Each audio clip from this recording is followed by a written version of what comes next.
tahun 2018 mendatang, BNN Bali akan semakin mengintensifkan pengawasan jenis narkoba dengan modus beralih ke obat-obatan kesehatan yang dijual di apotek dan toko obat.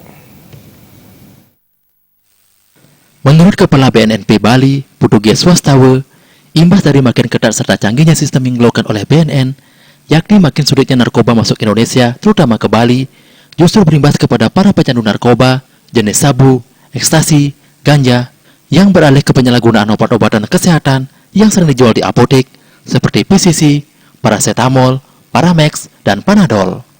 Walaupun sering digunakan untuk obat kesehatan, apabila dikonsumsi secara overdosis, yang bersangkutan tidak akan mengalami efek halusinasi atau sensasi, namun yang bersangkutan bisa sekarat hingga menemui ajalnya apabila terlambat ditangani secara medis. Para pengguna beralasan, pil PCC dan obat-obatan kesehatan tidak bisa terjerat pasal Undang-Undang Nomor 3529, tetapi yang tetap terkena jeratan hukumnya adalah peredaran obatnya, dampaknya, dan bahan-bahan berbahaya yang terkandungnya. Di tahun 2018, BNN akan mengatensi modus baru, yaitu jajanan anak di sekolah yang disinyalir mengandung narkoba, sabu, ekstasi, dan jenis narkoba lainnya.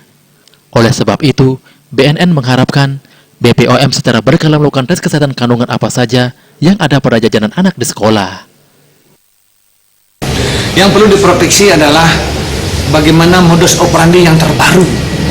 Mereka akan terus melangkah merubah modus operandinya dari pengedar-pengedar ini. Tetapi BNN sudah mengantisipasi dengan IT, dengan teknologi. Tidak akan pernah berhenti, kita melakukan penangkapan upaya paksa dengan anggaran yang semakin ditingkatkan oleh pemerintah. Dengan sarana fasilitas IT yang sudah tinggi, kita tidak mau kalah dengan para pengedar-pengedar ini. Sinergitas kolaborasi dengan kepolisian, dengan BNNP yang ada di seluruh Indonesia sudah kita tingkatkan. Yang jelas, dia akan terus bergerak, dia terus merubah modus operandi alibi, dan kita tidak boleh ketinggalan.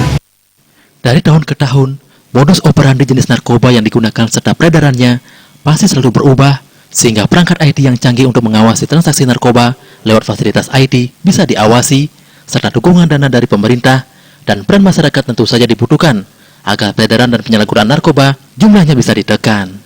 Edukasi dari BNN dan pihak lain juga perlu terus dilakukan. Apabila jumlah demand bisa ditekan, maka jumlah suplai akan berkurang secara drastis. Gung Krisna, Bali TV.